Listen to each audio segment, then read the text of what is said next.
देख लेते हैं दोस्तों हम लोग Bihar board class 10th biology में कौन कौन सा इंपॉर्टेंट क्वेश्चन होगा, कौन कौन सा टॉप मोस्ट इंपॉर्टेंट क्वेश्चन होने वाला है। देखिए यहाँ पे मैंने लिख दिया biology class 10th top important question. कल आप लोगों का साइंस का पेपर है, फर्स्ट और सेकंड शिफ्ट दोनों में। तो सबसे पहले क्वेश्चन हम आप लोग क्या करते हैं, रीडिंग देके आपको बताया था, ताकि अगर बोर्ड पे लिखेंगे तो आपका भी टाइम जाएगा और मेरा भी टाइम ज़्यादा लग जाएगा, इसलिए हम दोनों को टाइम ज़्यादा वेस्ट ना हो, इसलिए हम लोग क्या करेंगे, वर्बली आपको बोल देंगे। जो आपको लगेगा कि हाँ इसको लिखना चाहिए तो मैं क्या करूँगा, बोर्ड पे लिख कर आपको समझा दूंगा दोस्तों। ठीक है, कोई दिक्कत कोई इशू नहीं होना चाहिए। पहला क्वेश्चन क्या बोलता है, पोषण से आप क्या समझते हैं, यह कितने प्रकार के होते हैं। ठीक है, पहला ही क्वेश्चन आपको सामने स्क्रीन पर रहेगा। पोषण से आप क्या समझते हैं, कितने प्रकार के होते हैं। ठीक है, तो पोषण दो ही प्रकार के, स्वपोषी और परपोषी दोस्तों। ठीक है, दूसरा क्या पूछ सकता है आपको, प्रकाश संश्लेषण से आप क्या समझते हैं, इसका प्रक्रिया, इसका रासायनिक समीकरण भी लिखे। ठीक है, तो आप लोग लिख सकते हैं एकदम आसानी से। अगला क्वेश्चन आपसे पूछ सकता है स्वपोषी और पर स्वपोषण और परपोषण में क्या अंतर है, यानी कि यहाँ पे आपसे पूछ सकता है कि अंतर आप लोग स्पष्ट करें कि स्वपोषण और परपोषण में क्या अंतर है, आप लोग अंतर करके विभाजित करें। ऐसे भी आपसे पलटवार भी कर सकता है दोस्तों। ठीक है, 5वां नंबर क्वेश्चन आपसे क्या पूछा जा सकता है, श्वसन और श्वासोच्छ्वास में क्या अंतर है। ठीक है, यह भी बहुत ही टॉप मोस्ट इंपोर्टेंट क्वेश्चन है, हमेशा यह भी पूछा गया है दोस्तों। ठीक है, 6ठा नंबर क्या है, धमनी और शिरा में क्या अंतर है। धमनी और शिराएं में अंतर आपसे स्पष्ट कराया जा सकता है। 7वां नंबर क्या हो सकता है आपको, वायवीय श्वसन एवं अवायवीय श्वसन में क्या अंतर है। ये भी क्या है, बहुत ही इंपॉर्टेंट है एग्जाम के पॉइंट ऑफ व्यू से देखा जाए तो। ठीक है, 8 नंबर है, रक्त और लसिका में अंतर क्या है। ये भी क्या है, हमेशा पूछा गया और देखा भी गया है, कभी कभी सेकंड शिफ्ट में भी यह क्वेश्चन आ चुका है दोस्तों।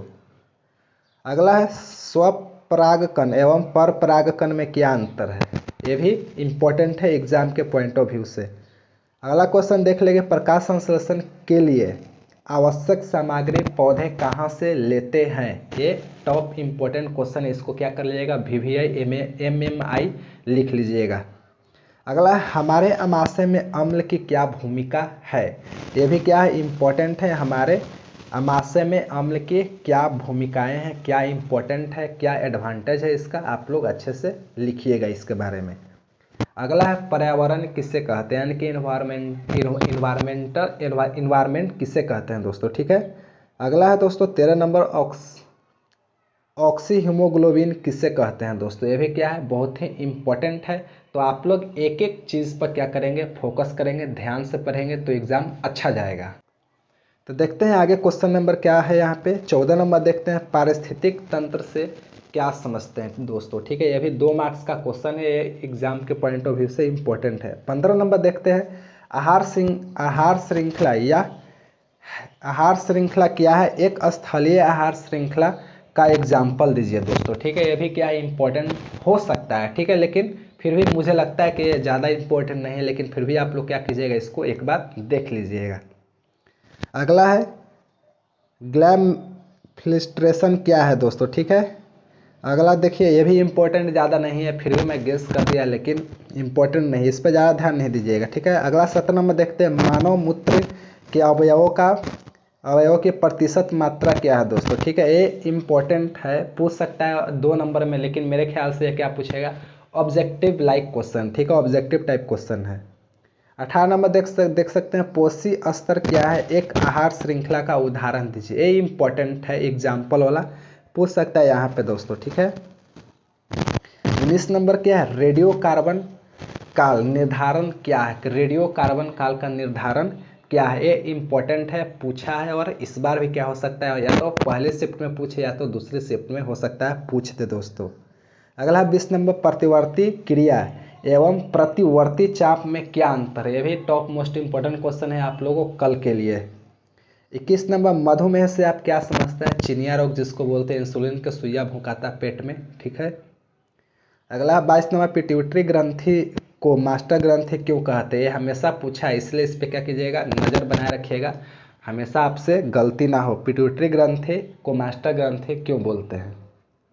23 नंबर, लैंगिक जनन क्या है। ये भी इंपॉर्टेंट है, जनन से हमेशा देखा गया कि प्रश्न क्या पूछता है, जनन से हमेशा आया है। अगला 24 नंबर है आनुवंशिकता किसे कहते हैं। ठीक है, अगला आप दीर्घ की बात कर ले तो दीर्घ में आपको क्या करना होगा, फिगर के साथ आपको फिगर में क्या करना होगा, एक एक चीज़ आपको दर्शाना पड़ेगा दोस्तों। ठीक है, तो दीर्घ में पहला ही क्वेश्चन क्या बोलता है, निम्नांकित का नामांकित चित्र बनाएं। कभी कभी क्वेश्चन में देखिएगा, आपको क्वेश्चन में फर्स्ट शिफ्ट हुआ सेकंड शिफ्ट में आपको फिगर दे रखा रहेगा आपको क्वेश्चन में, वहाँ से आप उसके बारे में पूछेगा कि यह कहाँ पे कौन चीज़ है, उसके बारे में क्या करना है, चरित्र वर्णन करें दोस्तों। ठीक है, अगला आपसे पूछ सकता है मनुष्य का आहार नाल का सचित्र वर्णन करें। यह भी क्या हो सकता है, एग्जाम के लिए इम्पोर्टेंट है।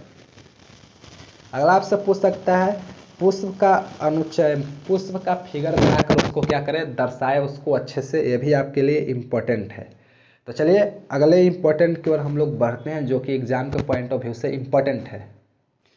चलिए अगला हम आप लोग को बताया जो इम्पोर्टेंट क्वेश्चन है, मानव मस्तिष्क। मानव मस्तिष्क का क्या कर सकता है, आपसे पूछ सकता है फिगर बनाने के लिए। ठीक है, अगला हो सकता है मदा जनन तंत्र बनाने के लिए आपसे भी पूछ सकता है दोस्तों। ठीक है, तो सिंपल सा आप लोग बना दीजिएगा, जो कि क्या रहेगा आपको एग्जाम के पॉइंट ऑफ व्यू से इम्पोर्टेंट रहेगा। आप लोग क्या कर सकते हैं, ईजिली आप लोग बना सकते हैं मदा जनन तंत्र। ठीक है, आप लोग इस तरह से सिंपल आप लोग बना लीजिएगा, जो कि आपको एग्ज़ाम में सिंपल तरीका से ऐसे आप लोग इजीली बना सकते हैं दोस्तों। ठीक है, कोई दिक्कत, कोई परेशानी, कोई मुसीबत नहीं आने वाला है। ठीक है, आप लोग मदा जनन तंत्र आप लोग इस तरह से क्या कर सकते हैं, आप लोग ड्रॉ कर सकते हैं, ताकि आप लोग जहाँ पे जो चीज़ है आप लोग इजीली क्या कर सकते हो, दर्शा सकते हैं दोस्तों। देख लीजिए आप लोग फिगर अच्छे से, यहाँ पे मदा जनन तंत्र के बारे में आपसे पूछा जा सकता है विद फिगर के साथ। ठीक है, अगला आप लोग को मैं बता दूं जो इम्पोर्टेंट है, आहार श्रृंखला क्या है, इसे एक उदाहरण देकर पूरा वर्णन करना है दोस्तों। अगला आपसे क्या पूछ सकता है दोस्तों कि विभिन्नता क्या है, उसका जनन विभिन्नता क्या है, इसके बारे में पूरा वर्णन करना है।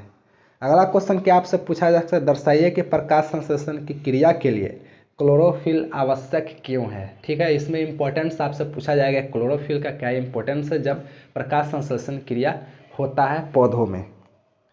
ठीक है, अगला क्वेश्चन आपसे क्या पूछा जा सकता है, 55 नंबर, मनुष्य में आहार नाल का सचित्र वर्णन करें। यानी कि मनुष्य का जो आहार नाल है उसका सचित्र क्या करना होगा, आपको वर्णन करना होगा। लास्ट नंबर क्वेश्चन सबसे टॉप और सबसे मोस्ट इंपॉर्टेंट क्वेश्चन है, रक्त क्या है, इसके घटकों का वर्णन करना है। एकदम पूरे अच्छे से पॉइंट बाय पॉइंट आप लोग लिखिएगा, तो मार्क्स भी आपको एकदम अच्छे से मिलेंगे दोस्तों। तो आई होप आपके लिए यह तीनों यानी कि फिजिक्स, केमिस्ट्री, बायोलॉजी, इन तीन सब्जेक्ट में आपको क्या होगा, 100% है कि आप लोग क्या करेंगे। अगर मेरा गेसिंग किया हुआ क्वेश्चन अगर लड़ जाता है तो आप लोग कमेंट करके बताइए, तो मुझे और भी कॉन्फिडेंस आएगा। तो अगले साल नेक्स्ट ईयर के लिए मैं क्या करूँगा, आपको गेस करके ऐसे ही प्रोवाइड करा दूंगा। तो दोस्तों तब तक के लिए मिलते हैं ऐसे ही अपडेट के साथ नेक्स्ट डे, और आप लोगों को शाम 5 बजे सेकंड शिफ्ट का मैथ का सॉल्यूशन इसी बोर्ड पे आपको मिलेंगे इसी टाइम पर। ठीक है दोस्तों।